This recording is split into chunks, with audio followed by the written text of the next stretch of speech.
How's it going, guys? Good? Yeah. All right. Well, a little bit about me. I am a high school teacher during the day. Thank you so much. Yeah, I get paid in claps and woos, so thank you for the bus fare, everybody. People ask me sometimes to describe my students, and the best way to describe them would be, my kids can't read, but they can hurt your fucking feelings. That is how I describe them. The worse a kid is at reading, the better they are at roasting. It is something to be seen. I got into this tip with this kid. He looked me dead in my face and was like, "Yeah, Miss Telesford? Well, that's why your man left you." Right.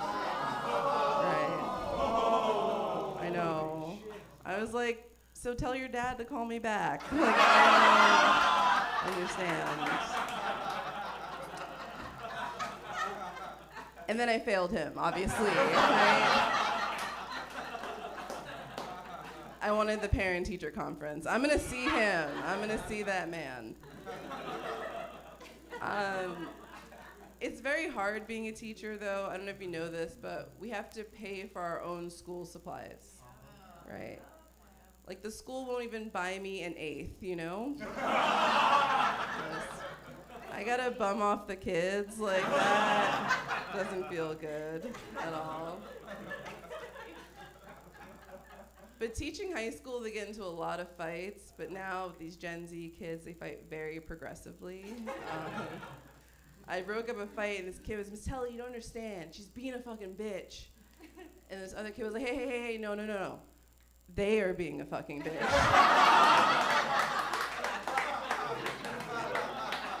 And I was like, that's progress. That's progress. They're doing it. Big things. I had a birthday recently. I turned 33. Thank you so much. I found out it's my Jesus year, so hopefully it turns out better for me than it did Jesus. I'm just avoiding dinner parties for this entire birthday.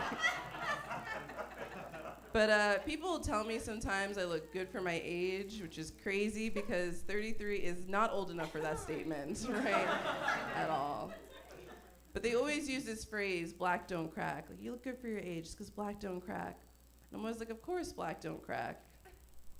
But it will split up the royal family. Thank you, yes. If you didn't laugh at that joke, you're a huge royalist. We want you to go right now. No, but it's interesting. The monarchy has survived a lot. They have survived Nazis. They have survived abdication. But they could not survive a woman that's the color of a crumpet. I think that's really sad. But I know it must have been really hard for the queen when her grandson said that he was marrying a woman that wasn't his cousin. She had to be devastated.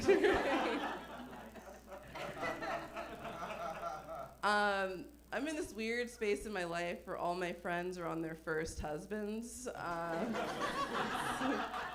Weird place to be. And a lot of them are getting married this summer, and they're obsessed with their wedding hashtags. One of my friends is like, "Okay, girl, if you're gonna talk about my wedding online, just make sure you use the hashtag wedding the Williams." And I was like, "Bitch, nobody's talking about your wedding online. Like, nobody is talking about that." Because there's no drama in a wedding hashtag. I'm not clicking on that. But there is drama in a divorce hashtag. And that is what I'm waiting for. Like, hashtag Allie wants alimony. I am clicking on that. Hashtag won't abort, see you in court. That has drama. Depending on what state you live in, even more drama.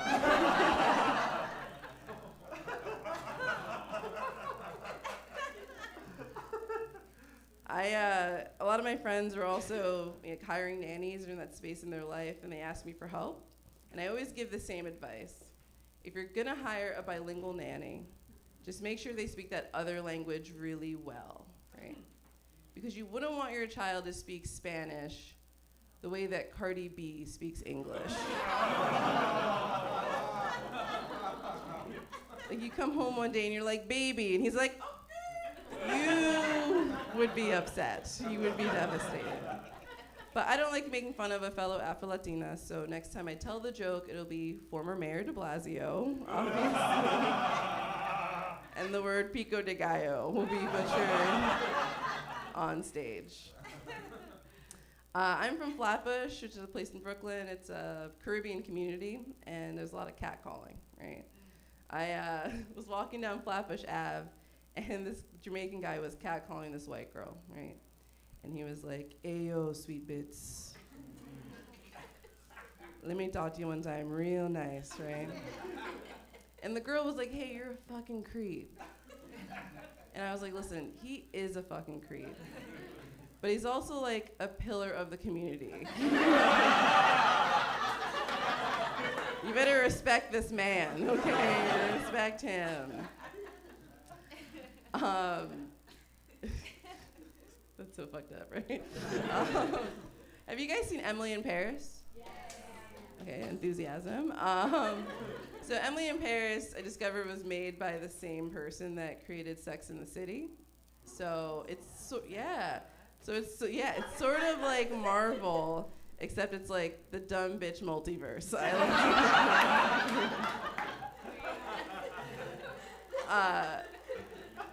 But no, Emily in Paris, for those of you who haven't seen it, it's a show about a well-dressed American white woman who moves to Paris, and she transforms herself into like a better-dressed American white woman. There's really not much of a plot. But I realized if you change the location of Emily, it changes the whole genre, right? So Emily in Paris, it's light, it's airy, it's a rom-com. Emily in Brownsville, Brooklyn. She's just trying to get on the 3 train. It's a thriller, obviously.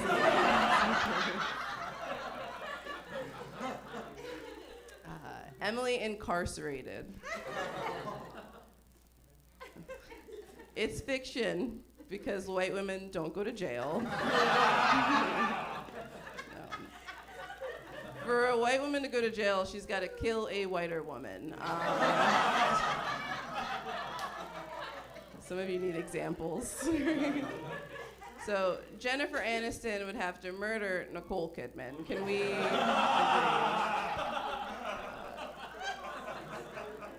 Nicole Kidman would have to murder Taylor Swift, obviously.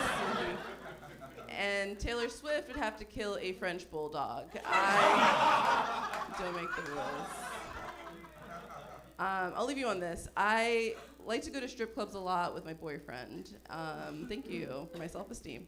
And some of my friends are very judgmental about this. One of my friends was like, "I don't know how you go to a strip club with your man. That's crazy." And I was like, "Why?" First of all, strippers are people. They have ambitions. They have goals.